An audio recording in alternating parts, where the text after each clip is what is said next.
Pengadilan Negeri Kota Depok pada Kamis siang 29 April 2021 terdakwa aktivis Koalisi Aksi Menyelamatkan Indonesia Syahganda Nainggolan divonis 10 bulan penjara dalam kasus penyebaran berita bohong terkait aksi demo tolak RUU Omnibus Law. Vonis tersebut lebih rendah dari tuntutan jaksa penuntut umum yang menuntutnya 6 tahun penjara. Kabar dari kami, Agusto Sulistyo mengabarkan.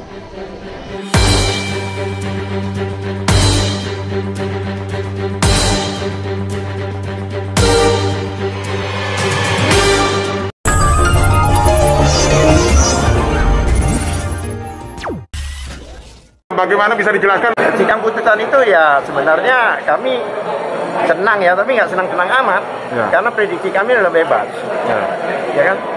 Karena prediksi kenapa bebas ya karena tidak ada dalam pledoi kami, dalam duplik kami dan sebagainya itu tidak ada dasar sebenarnya untuk menghukum yang bersangkutan ya.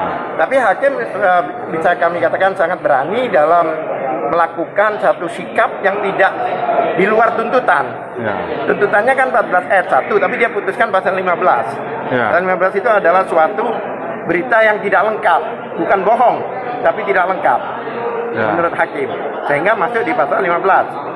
Nah, pasal 15 itu hukuman maksimalnya itu adalah 2 tahun. Tapi kalau yang kemarin 10 tahun. Ya. Makanya dituntut 6 tahun itu. Makanya kami juga kaget kenapa harus 6 tahun padahal di fakta persidangannya itu mereka JPU hanya mengambil dari BAP dan sebagainya kan, bukan fakta persidangan. Apa istilahnya tuh? Apa itu? Putra petita itu suatu hakim, sikap hakim yang mengambil sikap yang di luar dari tuntutan atau dakwaan. Ya. Tapi yang kita tahu tuntutannya itu kan hanya satu pasal ya, pasti ya, pasal 14 ayat 1 yang maksimal hukumannya 10 tahun. Ya. Tapi hakim memilih pasal 15 Undang-Undang nomor 1 tahun 46 yang dipilih oleh hakim. Yang mana maksimal hukumannya hanya 2 tahun. Ya.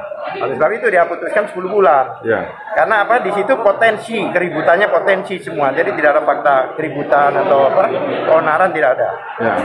Tidak ada fakta keonaran dan sebagainya. Itu potensi.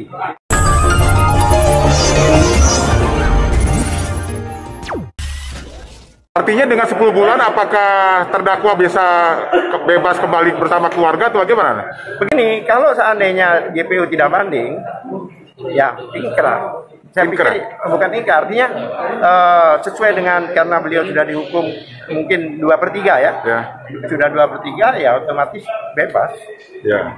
Dan karena sekarang ada pengurangan dari COVID dan asimilasi lah. Ya. Dia akan bebas ya. Ya. Tapi ini belum ingkrah ya. Kira-kira apakah jaksa akan melakukan banding? Apa sudah ada informasi? Saya tidak tahu. Ya. Ya kemungkinan kalau beliaunya itu berpikir memang ini sidang yang fair dan mereka menggunakan hati nurani, kemungkinan mereka tidak banding. Ya. Tapi karena itu SOP yang sepemahaman saya. Oke. Jadi gini, kami itu akan menjawab jika banding jaksa, ya kami juga banding.